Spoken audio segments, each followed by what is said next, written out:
할렐루야. 76주년을 맞이하는 광복절입니다. 나라의 주권과 자유를 빼앗긴 채 35년간의 일제강점기에서 해방을 맞이한 뜻깊은 날입니다. 최근에 도쿄에서 올림픽이 치러지면서 여전히 그 올림픽을 치르는 것뿐만 아니라 여전히 독도를 자기네 땅이라고 우기고 억지 때를 쓰면서 여러 가지 그들이 하는 행동 가운데 드러나는 그 일본의 어그러진 역사의식을 바라보면서 두 번 다시는 이러한 오욕의 역사를 쓰지 말아야겠다는 생각을 하게 됩니다. 우리가 기도할 때에 우리나라, 우리 민족에게 두 번 다시 이러한 아픈 역사가 반복되지 않도록 함께 기도하는 저와 여러분 되시기를 주님의 이름으로 축복합니다. 오늘 본문 말씀을 봅니다. 4절과 5절 말씀인데요, 우리 다 같이 한번 한 목소리로 읽어보겠습니다. 긍휼이 풍성하신 하나님이 우리를 사랑하신 그 큰 사랑을 인하여 허물로 죽은 우리를 그리스도와 함께 살리셨고 너희는 은혜로 구원을 받은 것이다. 아멘. 이 말씀을 헬라어 원어로 보면 이 4절 말씀의 앞부분, 긍휼이 풍성하신 하나님이라는 이 말씀의 앞부분에 그러나라는 접속사가 들어 있습니다. 영어 성경에는 한결같이 but이라는 접속사가 들어가고요, 그 다음에 이어지는 하나님이라는 단어가 연결돼서 but God이라는 말로 모든 영어 성경이 그렇게 번역이 되어 있습니다. 설교의 대가이신 마틴 로이드 존스 목사님께서도 이 본문을 설교하실 때 그 제목을 이것을 따서 but God이라는 제목으로 설교를 하셨고요, 이것을 기점으로 여러 많은 설교자들이 이 본문을 설교하실 때마다 but God이라는 말로 설교 제목을 삼고 이러한 주제로 설교를 한 것으로 되어 있습니다. 그만큼 이 그러나라는 이 접속사가 중요하고요, 이 말이 중요하다라는 것이죠. 왜 중요할까 생각해 보면 이 말 한마디에 우리 삶의 모든 결과가 달라질 수 있기 때문입니다. 에베소서 2장 3절 말씀 함께 보겠습니다. 우리 지난주에 함께 나눴던 말씀인데요, 함께 읽어봅니다. 전에는 우리도 다 그 가운데서 우리 육체의 욕심을 따라 지내며 육체와 마음에 원하는 것을 하여 다른 이들과 같이 본질상 진노의 자녀이었더니. 아멘. 그렇습니다. 전에는 우리가 다 허물과 죄로 말미암아서 영적으로 죽어 있었던 존재였기 때문에 우리는 세상 풍속을 쫓았고 마귀의 종이 되어서 육체의 욕심을 따라 살 수밖에 없는 그런 불쌍한 존재였다는 것입니다. 본질상 진노의 자녀였다는 것이죠. 우리가 생각하기에 좀 많이 배우면 그 사람의 인격과 또 그 사람의 품성이 좀 고상해질까 생각하는지도 모릅니다. 그러나 정말 그러합니까? 많은 배운 사람들이 약한 사람들을 더욱 괴롭히게 되고 또 못살게 굴기도 합니다. 배운 것을 무기 삼아서요, 더 나쁜 일을 저지르기도 하지 않습니까? 직위가 높다고 달라지는 것도 아닙니다. 히틀러 같은 사람 보십시오. 그 직위에서 그 역할을 제대로 하지 못하면 전 세계를 혼란에 빠뜨릴 수도 있는 것이죠. 오히려 그 직위를 이용해서 더 많은 죄를 짓는 사람들도 많이 있다는 것입니다. 그러면 많이 가진 사람들은 좀 여유가 있고 베푸는 마음, 그런 넉넉한 마음이 있을까요? 그렇지도 않죠. 사람들의 욕심은 끝이 없어서요, 가지면 더 가지고 싶고 자신이 충분히 가지고 있음에도 불구하고 없는 사람의 것을 빼앗기도 하는 것이 우리 인간들의 모습인 것이죠. 그야말로 우리들 모두가 다 본질상 진노의 자녀일 수밖에 없다는 것입니다. 오늘 이 에베소서 말씀을 적고 있는 사도 바울 역시 그는 좋은 집안에 태어나 로마의 시민권을 가지고 있었고 또 그는 히브리인 중에 히브리인이요 또 잘 교육받아서 인정받는 율법학자였지만 그가 예수 그리스도를 모를 때는 예수 그리스도를 핍박하는 핍박자였고 그리고 복음의 회방자에 불과했다는 것입니다. 그랬던 바울이, 그 바울 자신도 본질상 진노의 자녀였지만은 그가 예수 그리스도를 만나 변화되게 될 때 그는 이제 거룩한 하나님의 성도요 하나님의 사도가 된 줄로 믿습니다. 사랑하는 성도 여러분, 우리는 이 사실을 꼭 기억해야 합니다. 바로 내가 그 자리에 있었다는 것, 내가 바로 그 본질상 진노의 자녀였다는 것을 우리는 꼭 기억해야 한다는 것입니다. 그러나 하나님께서, 그 긍휼이 풍성하신 하나님께서 그 크신 사랑으로 우리를 사랑하시고 우리를 그 가운데서 자유케 하신 줄로 믿습니다. 그래서가 아닙니다. 그러나입니다. 그래서가 되면 큰일 납니다. 우리가 본질상 진노의 자녀였는데 그래서라면 그 뒤에 어떤 말이 나오겠습니까? 그래서 우리는 징계를 받고 심판을 받고 영원한 죽음, 영원한 지옥의 그 형벌 가운데 떨어질 수밖에 없었다라고 끝나면 안 되지 않겠습니까? 반드시 이것은 그러나가 되어야 될 줄로 믿습니다. 이 그러나가 우리에게 은혜인 것이죠. 사도 바울은 긍휼이 풍성하신 하나님께서 우리를 사랑하신 그 큰 사랑을 인하여 허물과 죄로 죽은 우리를 그리스도와 함께 살리셨다 말씀합니다. 우리를 살리시는 근거가 무엇이냐면 우리에게 있는 어떠한 자격이나 조건들이 아니라 오직 우리를 사랑하신 그 큰 사랑을 인하여서 우리가 이 은혜를 누리게 된 줄로 믿습니다. 요한복음 3장 16절 말씀입니다. 우리가 어려서부터 보는 말씀이죠. 함께 읽어볼까요? 하나님이 세상을 이처럼 사랑하사 독생자를 주셨으니 이는 그를 믿는 자마다 멸망하지 않고 영생을 얻게 하려 하심이라. 아멘. 하나님의 사랑은 아들을 내어주시는 사랑입니다. 그 아들을 내어주심으로 하나님이 세상을 이처럼 사랑하사 그 사랑 때문에 우리에게 아들을 내어주심으로 우리를 구원해 주셨다는 것입니다.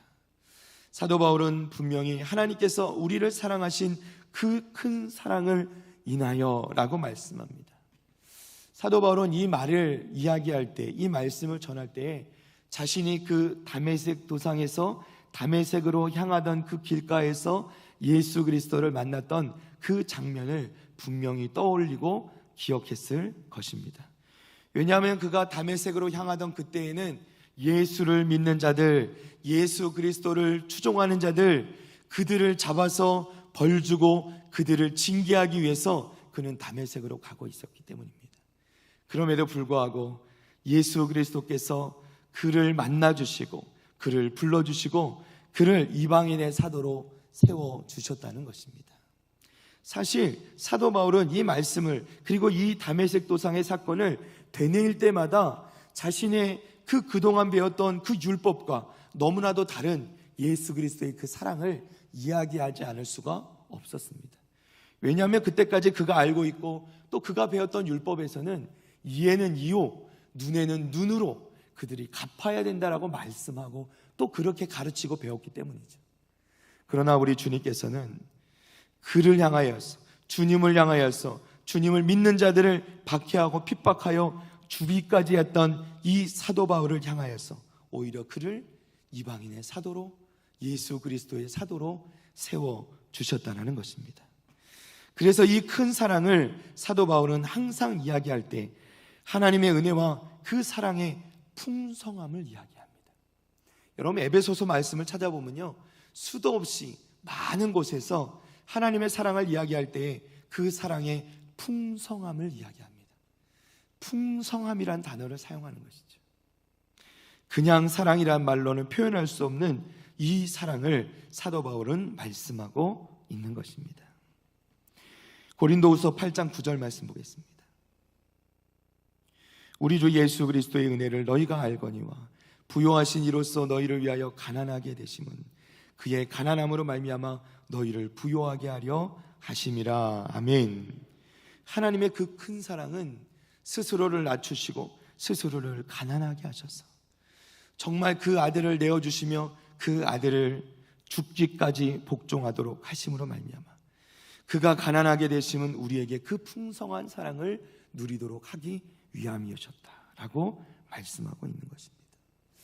사랑하는 성도 여러분, 그렇다면 우리 하나님께서 우리에게 그 큰 사랑을 주시고 우리로 하여금 그 큰 사랑으로 말미암아 이렇게 살게 하신 그 은혜 가운데 그 우리에게 달라진 것들이 어떤 것이 있는가? 사도 바울은 총 3가지로 우리의 달라진 모습을 이야기합니다. 첫 번째, 우리 5절 말씀을 봅니다. 허물로 죽은 우리를 그리스도와 함께 살리셨고 너희는 은혜로 구원을 받은 것이라. 아멘. 이 말씀에 보면 허물로 죽은 우리를 그리스도와 함께 어떻게 해요? 살리셨다 말씀합니다. 그리스도와 함께 살리셨다. 이 함께 살리셨다는 말이 중요합니다. 여기서 살리셨다라는 이 말은 그 당시로 말하면 동물이 태어날 때도 사용되는 말이고요, 식물이 흙을 뚫고 자라나는 것을 의미할 때도 말합니다. 또는 생명을 주는 것을 의미하면서 여기서는 특별히 죽어있던 우리에게 하나님께서 생명을 주신 것을 나타내는 말로 사용되는 것입니다. 우리가 여기서 다시 한번 잊지 말고 먼저 생각해야 되는 것은 하나님께서 우리를 그리스도와 함께 살리셨다 말씀하실 때 그 전에 전대 우리가 허물들로 말미암아서 죽었었다는 것입니다. 세상적인 지식으로 생각하면 죽었다는 것은 무엇입니까? 우리에게 더 이상 소망이 없다라는 것입니다. 더 이상 우리는 그 어떤 것도 불가능한 존재가 되었었다는 것입니다. 사람들이 특별히 예수님의 그 기사 중에 이 회당장 야이로의 딸에 관한 이야기가 나옵니다. 그 중에 이 회당장 야이로가 예수님께 나와서 내 딸을 좀 고쳐주십시오 라는 장면 가운데 이 야이로의 종들이 달려와서 하는 말이 이미 그 딸이 죽었다는 것입니다. 그래서 더 이상 이 선생님을 괴롭게 하지 말라고 이야기합니다. 그런데 이 말씀의 이유는 뭘까요? 그 딸이 죽었기 때문에 더 이상 어찌할 방법이 없다라는 것이죠. 더 이상 불가능하다는 것입니다. 치료하거나 나아질 수 없다는 것이죠. 그런데 오히려 예수님께서는 그 야이로 회당장의 딸 야이로의 그 딸을 다시 살려주신 줄로 믿습니다. 누구도 할 수 없는 일이죠. 그러나 예수 그리스도께서는 그 생명을 다시 살려주신 줄로 믿습니다. 자, 로마서 6장 11절 말씀 봅니다. 함께 읽어볼까요? 이와 같이 너희도 너희 자신을 죄에 대하여는 죽은 자요 그리스도 예수 안에서 하나님께 대하여는 살아있는 자로 여길지어다. 아멘. 사랑하는 우리 북일의 성도 여러분, 죽은 자에게는요 소망이 있을 수 없는 것입니다. 돌이킬 수 있는 방법이 없는 겁니다. 불가능한 겁니다. 그저 우리는 죄의 결과를 고스란히 받아서 그야말로 그 죄의 삭슨 사망이라 말씀하신 그 말씀에 따라서 우리는 영원한 죽음 가운데 처할 수밖에 없었던 그런 사람들이었다는 것입니다. 그러나 하나님께서는 이 불가능한 것을 가능케 하신 줄로 믿습니다. 우리가 그리스도와 함께 다시 살리셨다라고 말씀할 때 이것을 좀 막연하게 생각할 수 있는데요, 한번 이렇게 생각해 보십시오. 우리 익산에도 우리 공동 묘지가 있죠. 묘지가 있는데 그 묘지에서 갑자기 어느 순간 어떤 날을 잡아서 그 무덤에 잠자던, 그 무덤에 죽어있던 모든 죽었던 사람들이 벌떡벌떡 일어나서 갑자기 살아서 돌아온다고 생각해 보십시오. 어떤 일이 일어나겠습니까? 당연히 큰일이 일어나겠죠. 아마 익산시에 뿐만 아니라 전국에서 이 기자는 다 모여들어서 아마 그것을 촬영할 겁니다. 왜요? 죽었던 사람들이 살아났기 때문에. 그런데 생각해 보십시오. 성경에서는요 이 일이 우리에게 일어났다라고 말씀하고 있는 겁니다. 죽었던 우리가 다시 살아났다고 말씀하는 거예요. 영적으로 하나님을 몰랐고 하나님을 믿을 수도 없었던, 그렇게 무감각하고 썩어질 수밖에 없었던 우리 영혼을 예수 그리스도와 함께 하나님께서 다시 살리셨다는 것입니다. 놀라운 일이 아닙니까? 그렇다고 우리가 당장 죽었다가 살아났다는 의미는 아니죠. 무슨 의미입니까? 우리가 예수 그리스도께서 다시 살아나셔서 부활하신 것처럼 우리도 그 예수님의 부활에 참여하게 되었다는 것입니다. 그 부활의 소망이 우리에게 주어졌다는 것입니다.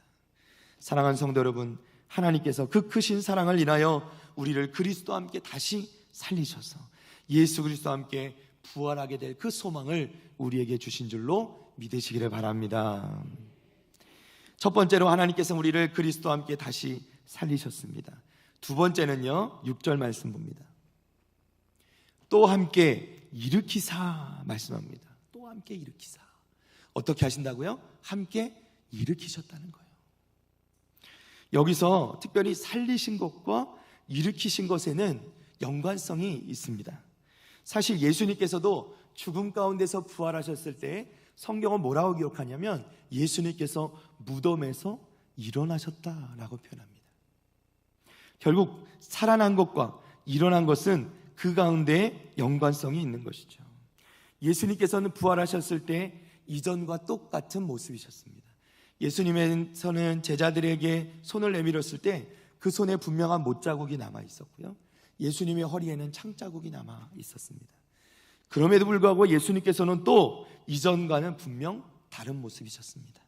왜냐하면 예수님께서는 부활하신 완전한 육체를 지니셨기 때문입니다.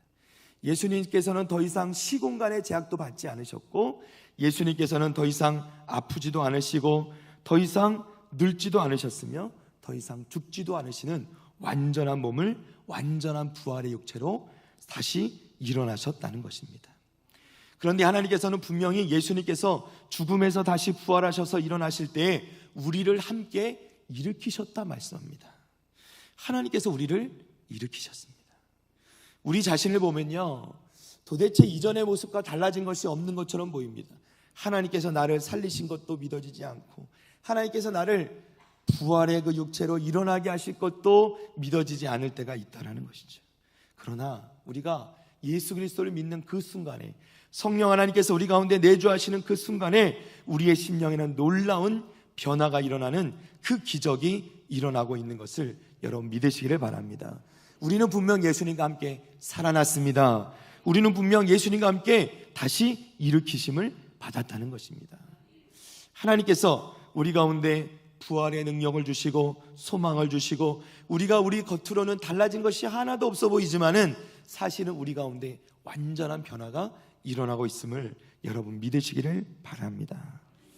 우리가 하나님께서 우리 가운데 이러한 그 하나님께서 일으키시는, 예수 그리스도와 함께 우리를 일으키시는 이 부활의 능력을 우리가 경험하는 것들, 우리는 알 수 없지만은, 잘 깨닫지 못하지만은 사실 우리 주변을 좀 눈여겨서 살펴보면 이러한 능력을 가지신 분들, 이러한 능력을 경험하는 분들을 우리가 찾아볼 수 있습니다. 굳이 우리 교회 바깥으로 나가지 않아도 됩니다.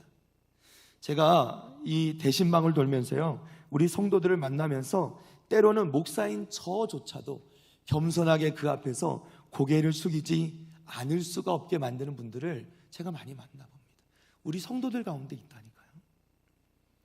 정말 하나님께서 주시는 그 은혜를 경험하면서 그 놀라운 하나님께서 살리시고 일으키시는 것을 경험하면서 그 성도들의 삶 가운데 어떤 일이 일어나냐면 도저히 참을 수 없는 환경 가운데서도 참아내게 됩니다. 도저히 용서할 수 없는 사람을 용서하게 됩니다. 그리고 도저히 회복될 수 없을 것 같았던 그 관계들을 회복하는 그런 분들을 만나게 되더라는 것입니다. 또한 자신에게 엄청난 손해를 끼친 사람을 용서하십니다. 자신에게 상처 주는 사람을 오히려 품는 것을 보게 됩니다. 그리고 그 사람을 위해 진심으로 기도하는 것을 보게 되더라는 것입니다. 사랑하는 성도 여러분, 이것이 부활의 능력입니다. 날이 갈수록 아무것도 아닌 것 같지만 우리 삶에 이러한 놀라운 변화가 일어나게 되기를 바랍니다.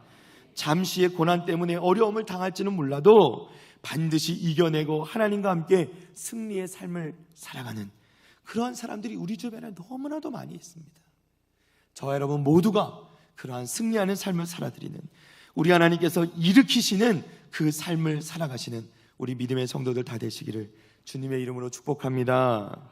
하나님께서 예수 그리스도 그 부활의 능력을 우리에게도 함께 주시고 함께 일으키신 줄로 믿습니다. 열왕기상 19장 4절에서 8절까지 말씀을 한번 보겠습니다. 이 말씀에 보면 엘리야 선지자가 나오는데요, 이 엘리야 선지자가 어떻게 또한 다른 의미로서 말씀드린 부활의 의미와 조금 다른 의미로서 다시 일어나게 되는지를 우리가 살펴봅니다. 4절부터 읽어나가는데요, 제가 읽겠습니다. 장야로 들어가 하룻길쯤 가서 한 로뎀나무 아래에 앉아서 자기가 죽기를 원하여 이르되 여호와여 넉넉하오니 지금 내 생명을 거두시옵소서. 나는 내 조상들보다 낫지 못하니이다 하고 로뎀나무 아래에 누워 자더니 천사가 그를 어루만지며 그에게 이르되 일어나서 먹으라 하는지라. 6절입니다. 본즉 머리맡에 숯불에 구운 떡과 한 병 물이 있더라.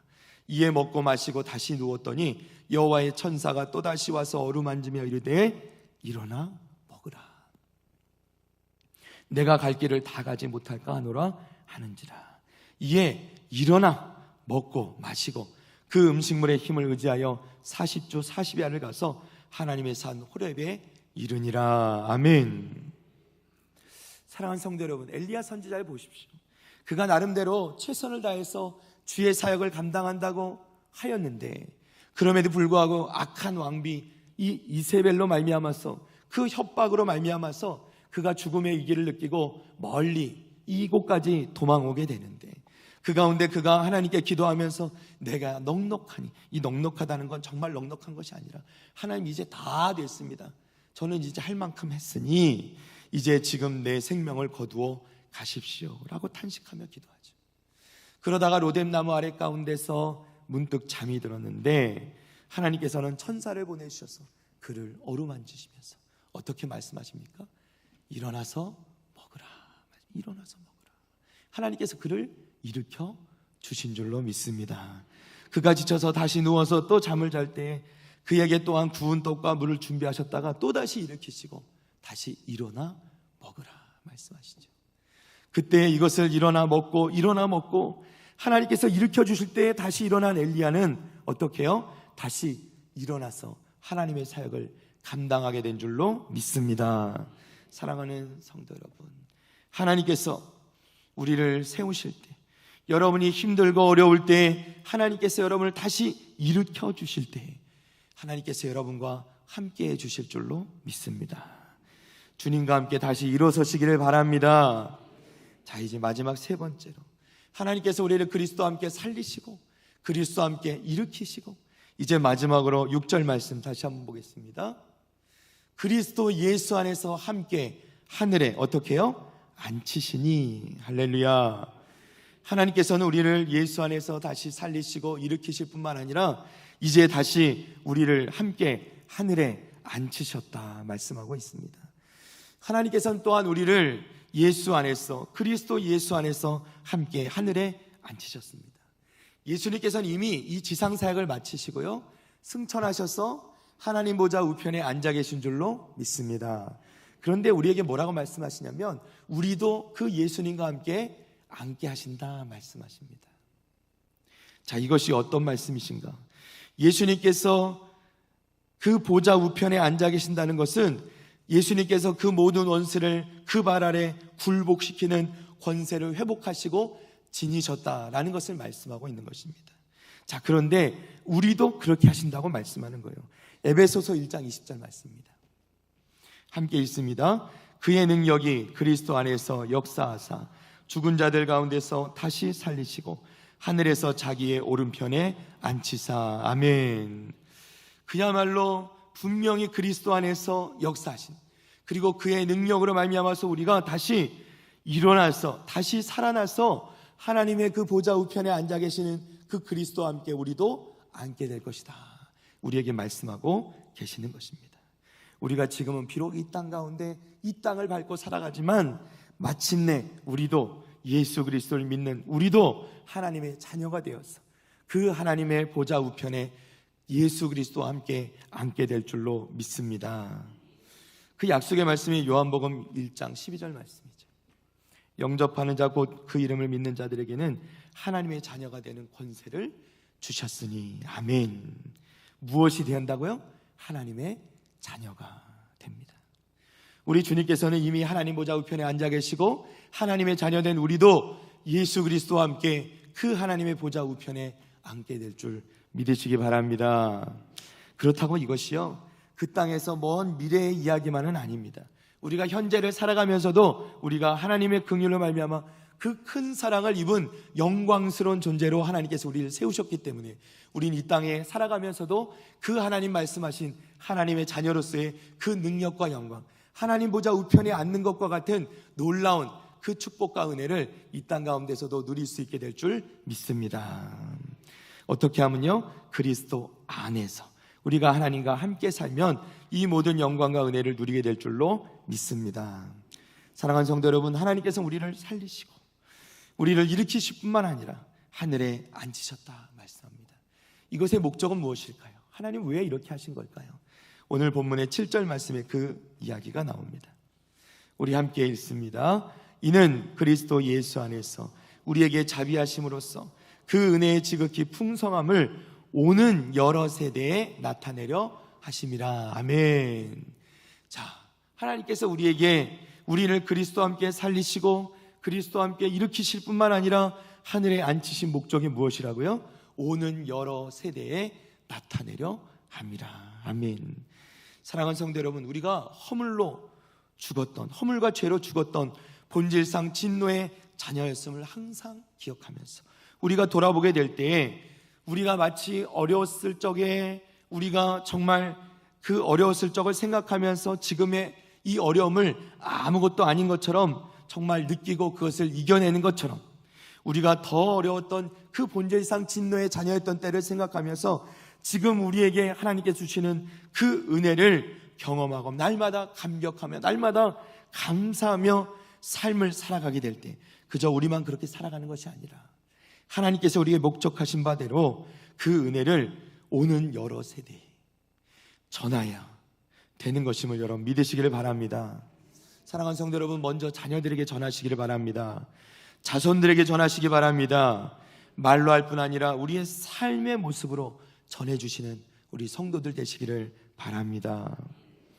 우리가 신앙생활을 감격 가운데서 그 감사함으로 날마다 살아갈 수 있는 방법은 무엇이냐면 말씀드린 대로 우리가 구원받기 이전의 모습, 본질상 그 진노의 자녀였던 우리의 모습을 생각하면서 그것을 기억하게 될 때, 그리고 이제 우리를 향하신 하나님의 뜻을 기억하게 될 때에 우리는 날마다 감사와 감격으로 신앙생활 가운데 열심으로 하나님을 섬기게 될 줄 믿습니다. 우리가 또한 그것을 그렇게 이웃들에게 전하게 될 때 그 신앙생활에 감격이 더하게 될 줄로 믿습니다. 말씀을 정리합니다. 우리는 본질상 진노의 자녀로 허물과 죄로 말미암아 죽었습니다. 그래서가 아니라 하나님께서는 그 큰 사랑으로 인하여 우리를 다시 살리셨습니다. 우리는 어찌할 수 없는 멸망과 영원한 죽음 가운데서 우리를 해방시켜 주셨다는 것입니다. 뿐만 아니라 하나님께서는 우리를 예수 그리스도와 함께 일으키셨습니다. 영적으로 깊이 잠들어서 나약하고 패배의 자리 가운데서 쓰러져 있을 수밖에 없었던 우리를 다시 일으키셨다는 것입니다. 그뿐 아니라 예수 그리스도와 함께 하나님의 자리에 우리를 앉히셨습니다. 우리가 이 땅 가운데 살아가면서 어려움과 고난이 많이 있지만은 하나님 나라와 그 영광의 보좌 곁에 우리의 자리가 예비되어 있음을 우리가 생각하면서 이 땅 가운데 우리가 하나님의 소망을 가지고 하나님 나라의 소망을 가지고 살아갈 수 있게 되는 사랑하는 우리 북일의 성도들 다 되시기를 주님의 이름으로 축복합니다. 우리가 5절 말씀을 다시 한번 보겠는데요, 우리가 이 모든 것을 허물로 죽은 우리를 그리스도와 함께 살리셨고 라고 말씀하실 때 하나님께서 이 크신 사랑과 그 은혜로 말미암아 우리를 살리셨는데 그 살리시는 근거가 어디 있냐면 이 뒤에 특별히 괄호치고 사도 바울이 특별히 추가한 이 내용이죠. 너희는 은혜로 구원을 받은 것이다. 할렐루야. 마지막으로 우리가 결코 잊지 말아야 될 것은 이 모든 구원이 하나님께서 우리에게 은혜로 주신 것임을 잊지 마시기를 바랍니다. 마지막 우리의 믿음의 고백이 되어야 될 마지막 말씀을 우리 함께 읽어보면서 말씀을 마치겠습니다. 갈라디아서 2장 20절 말씀입니다. 우리 함께 이 말씀이 그대로 우리 믿음의 고백이 되기를 원하면서 함께 읽겠습니다.